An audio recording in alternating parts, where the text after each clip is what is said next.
You worked 25 hours this week. That's an average of 5 hours each day. You had time to sleep, time to see your family, you even took the weekend off. So why do you feel like you just ran a marathon?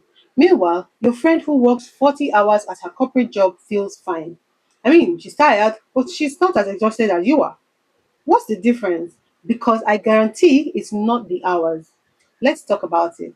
Hi, my name is Rose, your Chief Energy Officer, and welcome to Broke to Bloom podcast, where we break down how managing your cognitive energy is the key to building a profitable, sustainable business.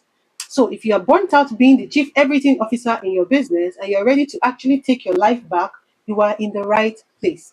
In this video, we'll discover why you can work fewer hours and feel more exhausted than someone working way more. You will understand the biological difference between energy depletion and time spent and how to calculate your actual energy cost. Let's get into it. All right. So, have you had this happen to you recently?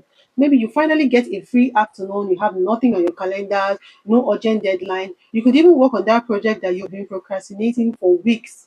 And you sit at your desk, you open your laptop, and your brain is like, I've got nothing.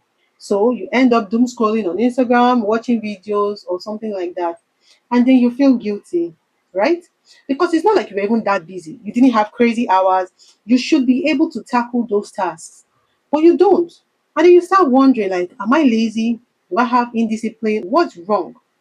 Mentally, you feel like you just ran a marathon. And this is where productivity advice actually misses the point because everyone is so focused on time. How many hours did you work? Can you work fewer hours? Can you batch your tasks on this and this?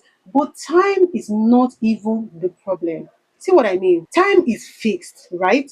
We all get 24 hours in a day. You can't make more time. You can only decide what to do with the time you have. But energy is completely different. Energy is not fixed. Energy is also a limited resource and it depletes based on what you do with those hours. Now, what do I mean by energy? Energy here is cognitive energy. And cognitive energy is the mental resource you need for focus, problem solving, decision making, and even adapting to new information. But here is what people don't understand about energy. Different types of work deplete your energy at completely different rates. You could work 3 hours on one task and feel drained, or you could work 6 hours on a different type of task and feel okay, maybe even more energized than before you even started. So it's not really about time now, is it? It's about the energy quality of that work. Now, let me get a little nerdy for a second. I want to explain exactly what happens. So, your brain uses about 20% of your body's glucose. That's the fuel. That's what powers your cognitive energy for decision making, problem solving, focus, all of it. Now, here's what's wild. Different types of energy burn through that glucose at different rates. So, when you're doing work that your brain doesn't like, that doesn't give you dopamine, work that feels hard, work that drains you, work that you have to force yourself through, or sometimes work that you start and then you procrastinate the rest of, your brain is using glucose 2 to 3 times faster than normal. It's like how your car uses more gas when you're driving uphill compared to when you're on a flat road. Same concept. So when your brain is not enjoying the work, when there's no dopamine being released, it burns more fuel, more glucose faster. But when you're doing work that your brain enjoys, work that feels aligned to how you were wired, work that actually excites you and gives you dopamine, your brain uses glucose much more efficiently. And it barely feels like work at all.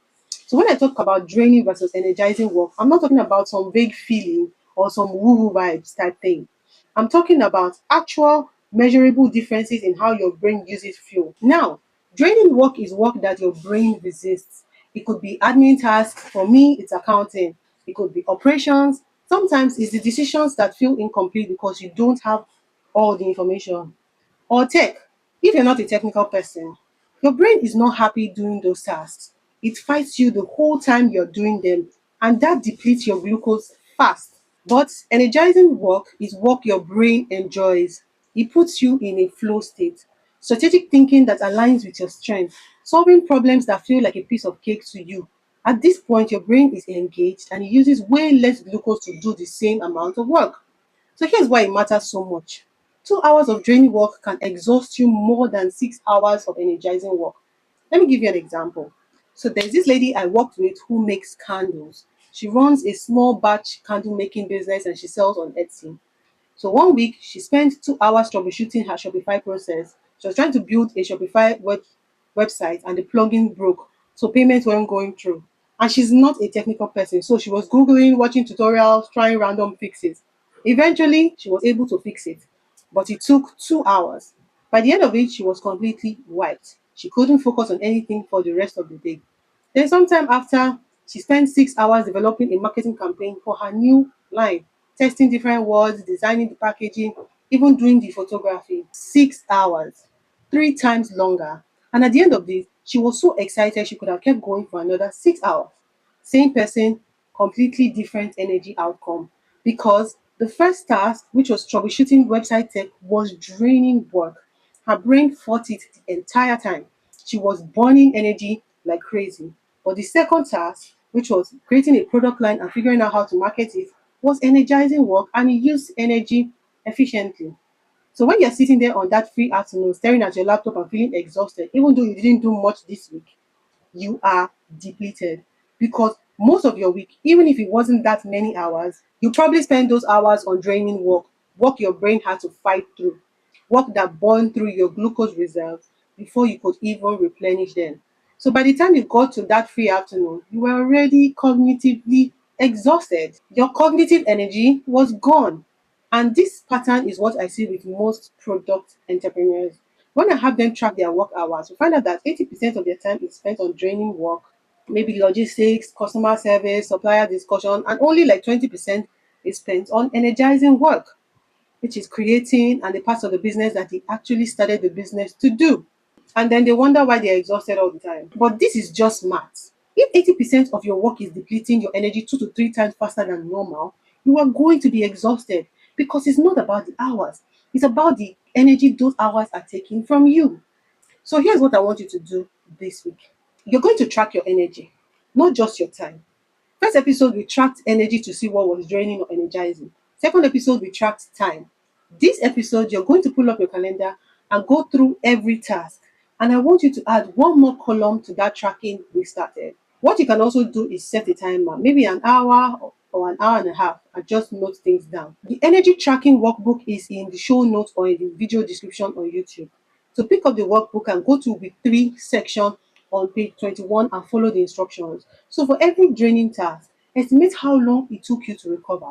Let me show you what this looks like. Say on Monday, 9 a.m. to 10 a.m., which is 1 hour, you responded to customer complaints. It was a draining task, so it took you maybe 2 hours after that to recover. So by 12 p.m. or 12 noon to 1 p.m., so by 12 noon to 1 p.m., another hour, you start designing a new product knockoff.